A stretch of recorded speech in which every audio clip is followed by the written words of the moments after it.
बिस्मिल्लाहिर्रहमानिर्रहीम। Page number 238।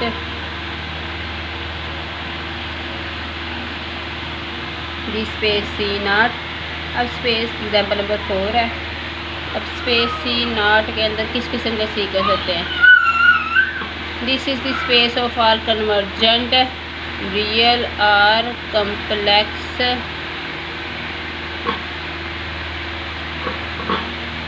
Sequences. ये set of all sequences है आपके पास है। सॉरी ये स्पेस सी, ये स्पेस सी है, सी नॉट नहीं। This is space of all convergent sequence है, सी से ही है कन्वर्जेंट सीक्वेंस है। ठीक है जी। और हम जानते हैं कि ये सब स्पेस है, इट इज़ सब space of L infinity, L infinity की सब स्पेस है। और हम शो करेंगे, we show that C is a Banach space। ये हम शो करेंगे कि ये जो C है ये भी एक Banach स्पेस है। Banach स्पेस का मतलब क्या है? Complete normed space, complete norm space. अब एल इन्फिनिटी को लास्ट लेक्चर में हमने शो किया था, वो भी Banach स्पेस है। अब आज हम उसकी सब स्पेस को शो करेंगे, कोई Banach स्पेस है। तो किसी भी कंप्लीट सब स्पेस की, चूँकि एल इन्फिनिटी नॉन स्पेस है तो मिटिक स्पेस भी है, और मिटिक स्पेस की कोई भी सब स्पेस कब कंप्लीट होती है? वो उस वक्त कंप्लीट होती है जब वो क्लोज्ड होती है। तो ये शो करना कि सी Banach स्पेस है, इसके लिए हम शो करेंगे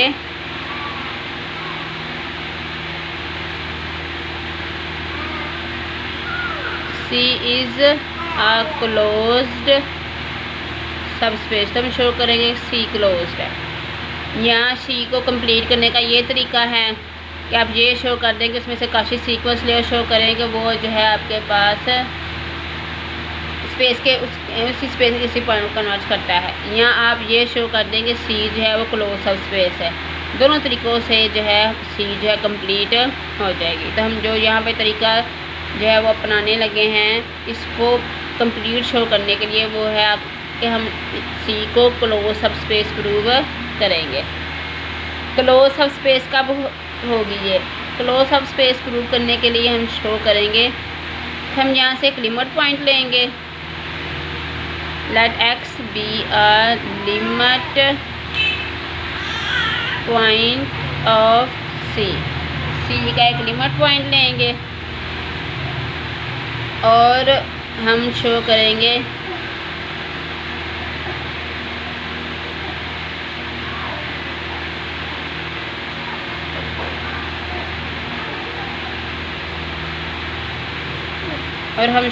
कि x C का ही मेंबर है। तो इसका मतलब x ने अपने सारे लिमिट पॉइंट्स कंटेन किए हैं तो x क्लोज्ड हो जाएगा। ये हमारा मोटो है नीचे सारी लाइंस का कि हमने x को C का मेंबर शो करना है।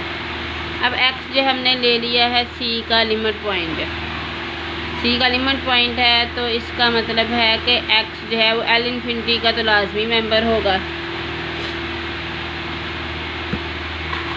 तो इसका मतलब x जो है वो आपके पास एक बाउंडेड सीक्वेंस तो लाजमी होगा।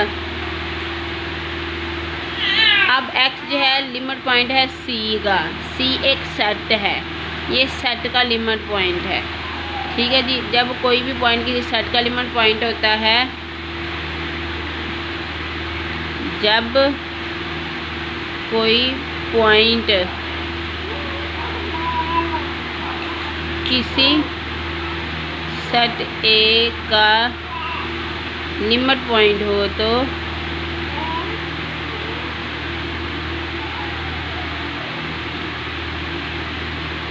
इसका मतलब है कि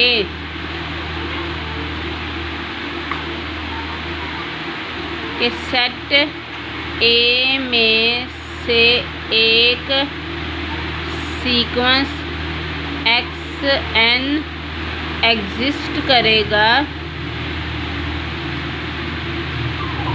such that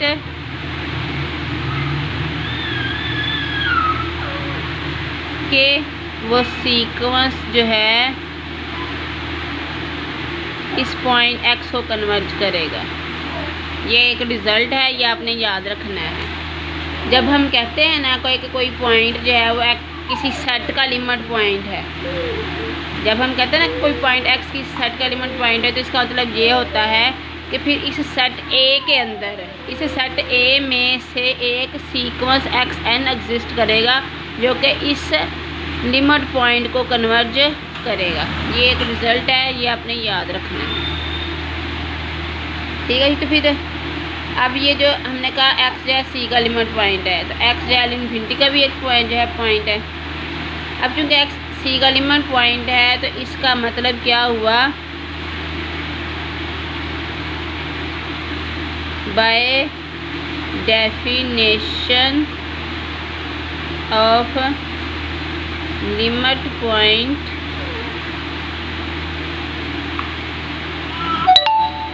there is a sequence xp in C जिसका लिमिट पॉइंट है उसी में से जो है वो सीक्वेंस एग्जिस्ट करेगा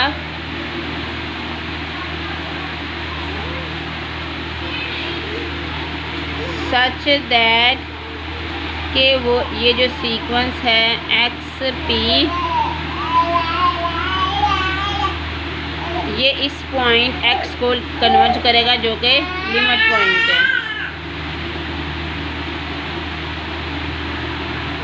ये इसको कन्वर्ज करेगा। अब इसके कन्वर्ज होने की डेफिनेशन अप्लाई करने लगे हैं। तो आप कोई भी एप्सिलॉन लेंगे तो एक natural number n not exist करेगा such that for all p is greater than equal to n not. इसके कन्वर्ट होने की डेफिनेशन है बनाई कि n नॉट और उसके बाद सीक्वेंस की टर्म्स और लिमिट के दरमियान जो डिस्टेंस है ये लेस देन एप्सिलॉन बाय 3 हो जाएगा।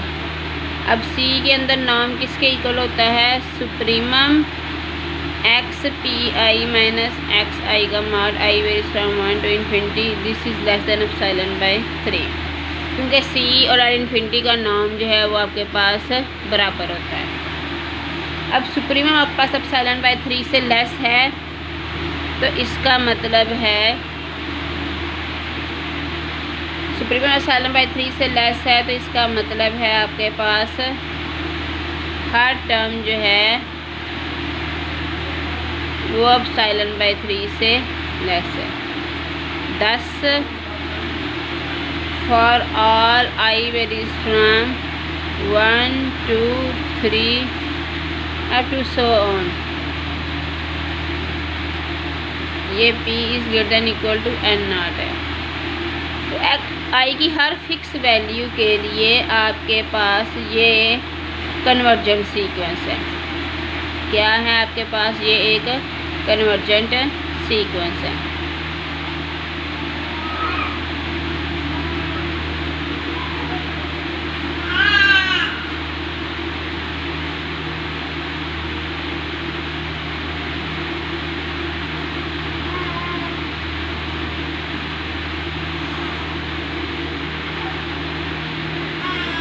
ठीक है जी। तो पहली एंट्रीज का सीक्वेंस x1 को कन्वर्ज करके, दूसरी एंट्रीज का सीक्वेंस x2 को कन्वर्ज करके, तीसरी एंट्रीज का सीक्वेंस x3 को कन्वर्ज कर गया। और ये वही x है जो लिमिट पॉइंट है, जो कि आपके पास लिमिट पॉइंट था c का। अब हम एक और सीक्वेंस कंसीडर करने लगे। Consider the sequence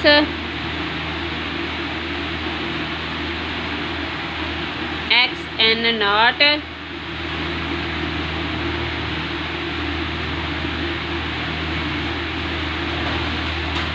xn not, यानी कि इन ये आपके पास हर एंट्री इंडिपेंडेंटली खुद एक सीक्वेंस है ना, तो xn नॉट यहाँ पे होगी।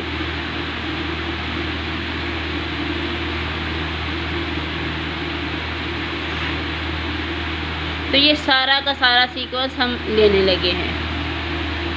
अब ये सीक्वेंस जो है किसको बिलोंग करेगा, ये सी का मेंबर होगा, क्योंकि हमने ये सीक्वेंस जो है एक्स पी की ही एक एंट्री है ना, ये सीक्वेंस जो है हमने सी में से लिया था, ये सी का एक मेंबर है, तो इसका मतलब है कि ये कन्वर्जेंट होगा, क्योंकि सी के अंदर कन्वर्जेंट सीक्वेंसेस है, ये कन्वर्जेंट सीक्वेंसेस का ही सेट है। और हर कन्वर्जेंट सीक्वेंस जो है वो आपके पास कॉची होता है।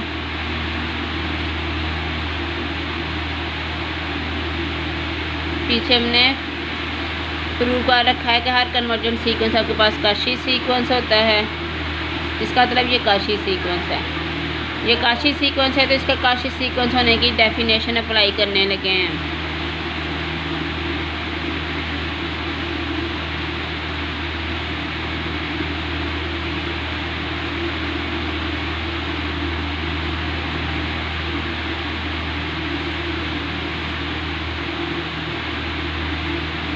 एक नेचुरल नंबर n1 एग्जिस्ट करेगा सच दैट n1 और उसके बाद सिस्टम की हर दो टर्म्स के दौरान डिस्टेंस जो है ε/3 से लेस होगा। ये इस सीक्वेंस के कॉची होने की डेफिनेशन अप्लाई की है हमने।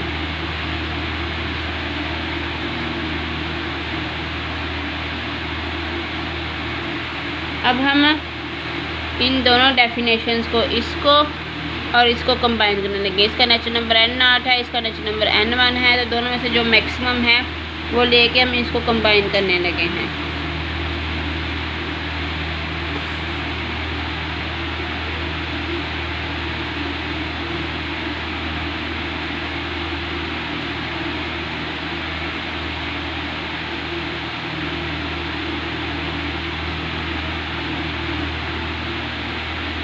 अब ये किसकी एंट्रीज हैं, ये जो लिमिट थी आपके पास xi, जो लिमिट पॉइंट था x1 x2 x3 up to so on.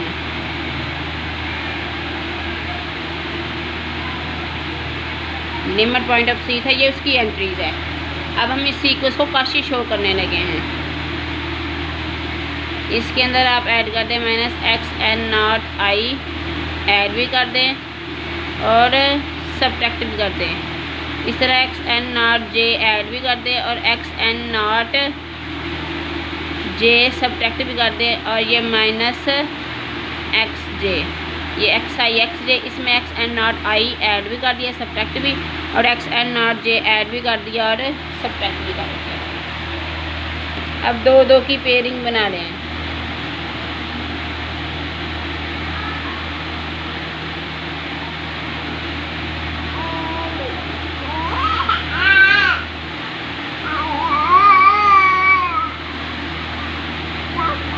ये सॉरी जे था। अब ये आपके पास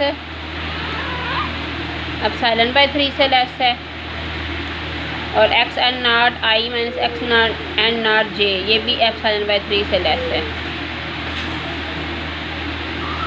ये भी ε/3 से लेस है, ये भी ε/3 से लेस है, अभी आपको पीछे दिखाया है, और ये भी ε/3 से लेस है, तो ये एप्सिलॉन से लेस होंगे।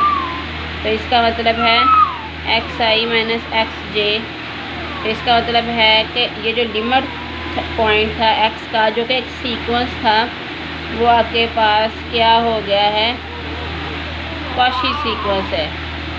Cauchy sequence of real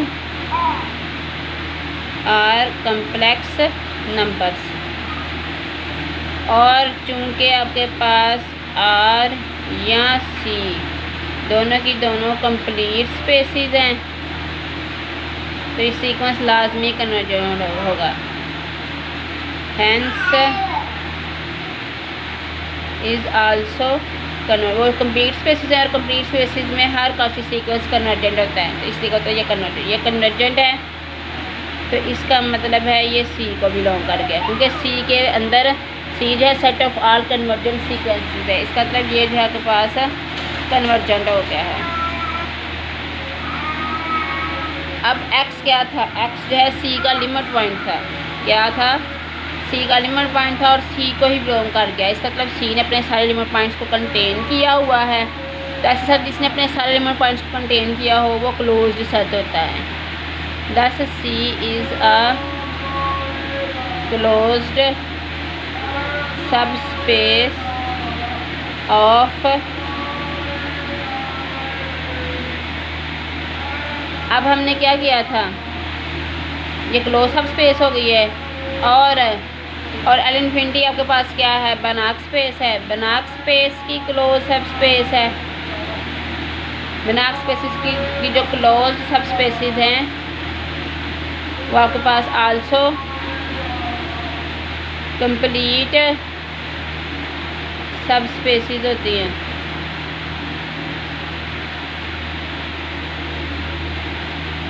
Hence, C is also a Banach space। C भी आपके पास Banach space है, हो गई। और यही हमने शो करना था। एग्जाम्पल नंबर 5 है, the space C0 set of all convergent sequence that converges to 0। इसका प्रूफ भी बिल्कुल इस जैसा है, जैसा कि हमने सी के लिए किया है। तो ये भी आपके पास बनाक स्पेस बन जाती है। ये आपने खुद करना है, बिल्कुल इस जैसा है।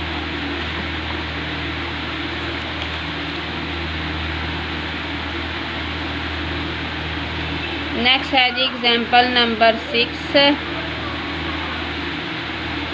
दी space LP P is greater than equal to 1।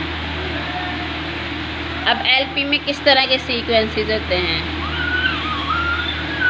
This is the space of all sequences such that कि आप इस सीक्वेंस की एंट्रीज का मार लें, पावर P लें, समेशन लें तो ये फाइनाइट हो जाती है।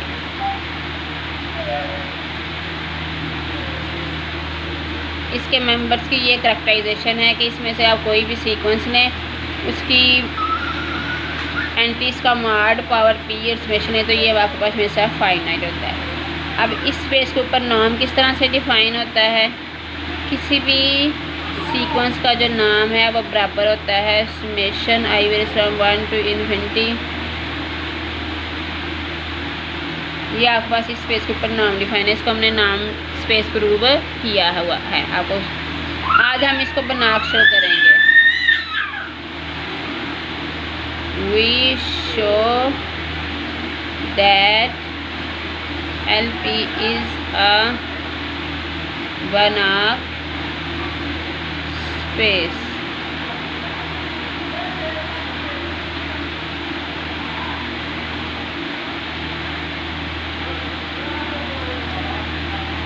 प्रूफ, इसको बनाक शो करने के लिए हमें क्या करना पड़ेगा, यहाँ से एक काशी सीक्वेंस लेना पड़ेगा।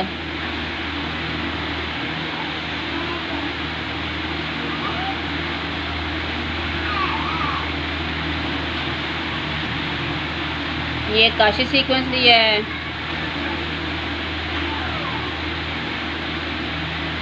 और इसकी हर एंट्री बजाते खुद एक सीक्वेंस है। ठीक है जी, LP में से काशी सीक्वेंस, और हमने शो करना है ये काशी सीक्वेंस LP के ही किसी मेंबर को कन्वर्ज करता है। अब इसके काशी होने की डेफिनेशन अप्लाई करने लगे हैं।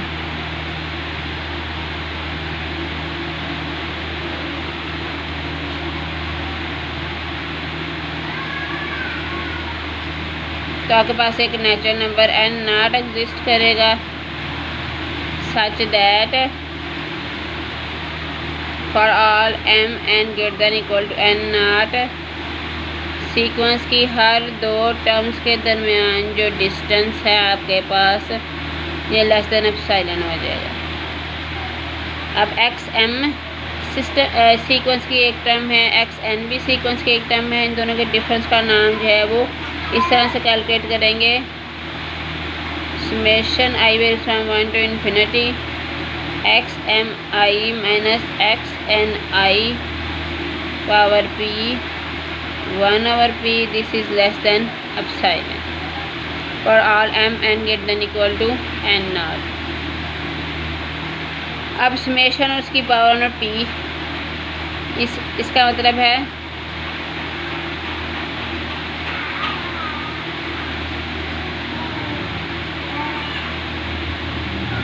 ये 1 और p इस तरफ शिफ्ट हो गया। इसका मतलब है हर एंट्री जो है आपके पास एप्सिलॉन से लेस है।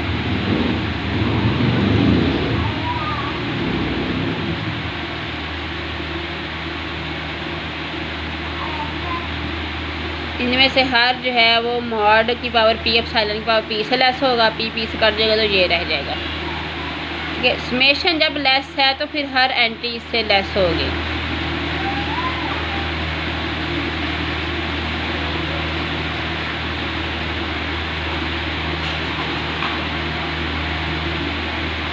For every fixed value of i, तो आपके पास एक्स एम आई जो है ये कॉची सीक्वेंस बन जाएगा।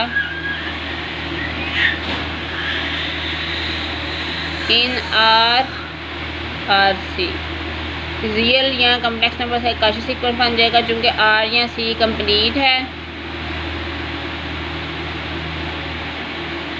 ये आपके पास कंप्लीट स्पेसिस हैं।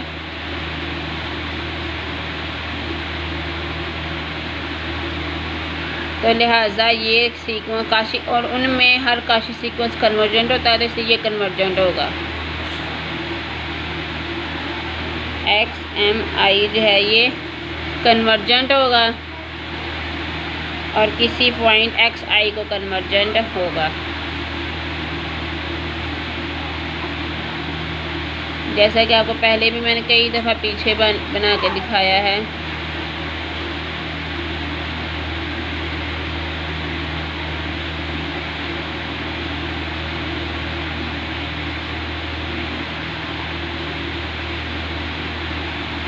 तो पहली एंट्रीज का सीक्वेंस जो x1 को कन्वर्ज करेगा, दूसरी एंट्रीज का सीक्वेंस x2 को, तीसरी एंट्रीज का सीक्वेंस जो है वो तुम्हारा जो गिवन काशी सीक्वेंस है xm जो है या xp, ये आपके पास इन्फिनिट सीक्वेंसेस में ब्रेक हो जाएगा, इन्फिनिट लिमिट्स देगा, और जो लिमिट्स वाला सीक्वेंस है उसका नाम हमने रख लिया x, और हम शो करेंगे कि हमारा xm जो है इस x को कन्वर्ज करता है।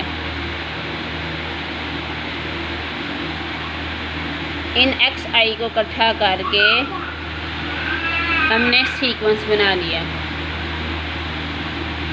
अब हम शो करेंगे ना, एक तो ये कि जो हमारा गिवन काशी सीक्वेंस है वो इस x को कन्वर्ज करता है। फर्दर हम ये भी शो करेंगे कि ये जो हमारे पास लिमिट आई है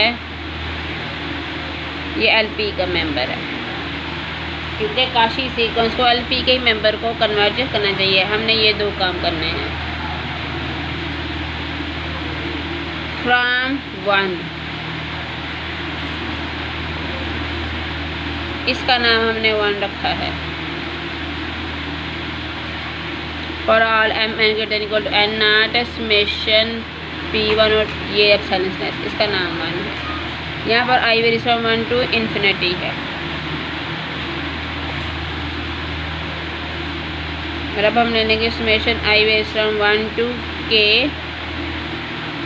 जब आपके पास इन्फिनिट समेशन के लिए वो लेस है तो फाइनाइट सम के लिए भी वो लेस होगा।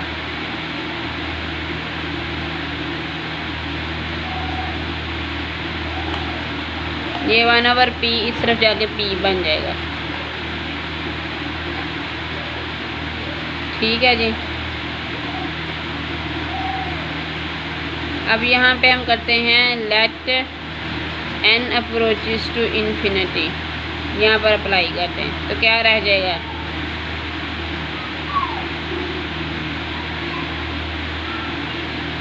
तो XNI जो है वो किसको कन्वर्ज करेगा, XMI XI कन्वर्ज करेगा, XNI जो है ये XI को कन्वर्ज करेगा।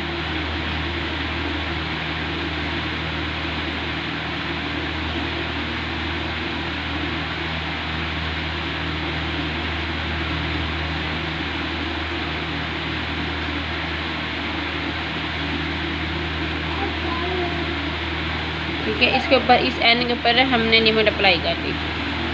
ये XNI जो है वो XI कन्वर्ज करेगा। अब के लेट के अप्रोचेस टू इन्फिनिटी, तो क्या बन जाएगा, k approaches to infinity summation I varies from 1 to infinity XMI minus XI, और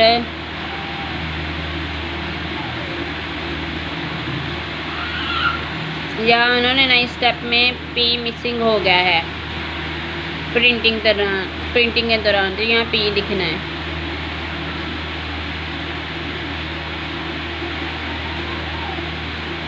ये P इस तरफ उठा के ले आओ तो 1/P हो जाएगा, और K को हमने अप्रोच कर दिया इन्फिनिटी को।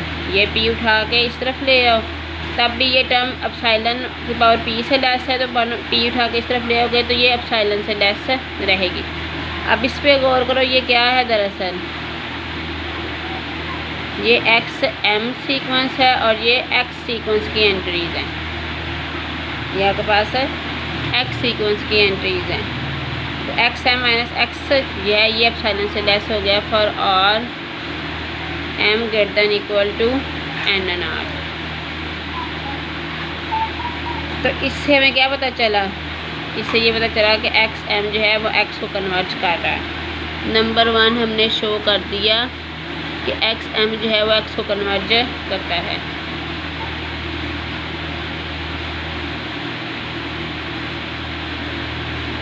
अब नंबर 2 करना है कि X जो है वो LP का मेंबर है। यहाँ से आपको एक और क्या बात पता चली, XM माइनस XN का नाम जो है समेशन XMI माइनस XPI, ये जो है पास एप्सिलॉन से लेस है।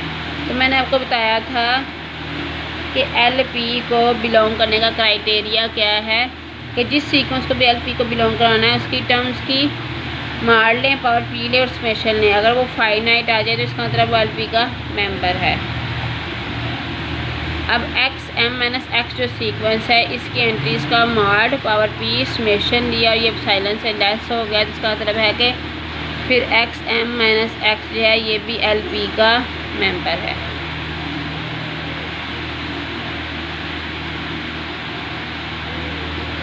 ये भी आपके पास LP का मेंबर है, ठीक है जी। और XM ऑलरेडी LP का मेंबर है, तो इन दोनों का जो आपके पास डिफरेंस है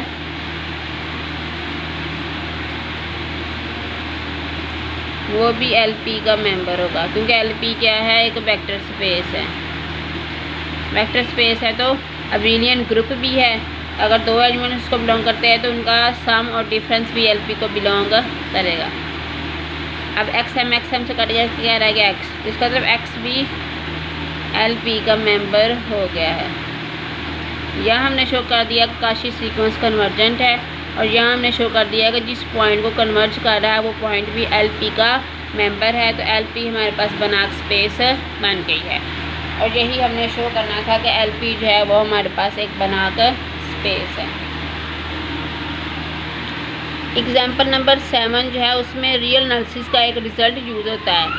जब आप रियल एनालिसिस पढ़ लेंगे ना तो आपने याद रखनी है कि एग्जाम्पल नंबर 7 जो है रियल एनालिसिस में जब आप यूनिफॉर्म कन्वर्जेंस वाला चैप्टर पढ़ लेंगे ना, रियल एनालिसिस 2 में यूनिफॉर्म कन्वर्जेंस वाला आप चैप्टर पढ़ लेंगे, तब मुझे बताइएगा, मैं आपको ये एग्जाम्पल नंबर 7 करवा दूँगी।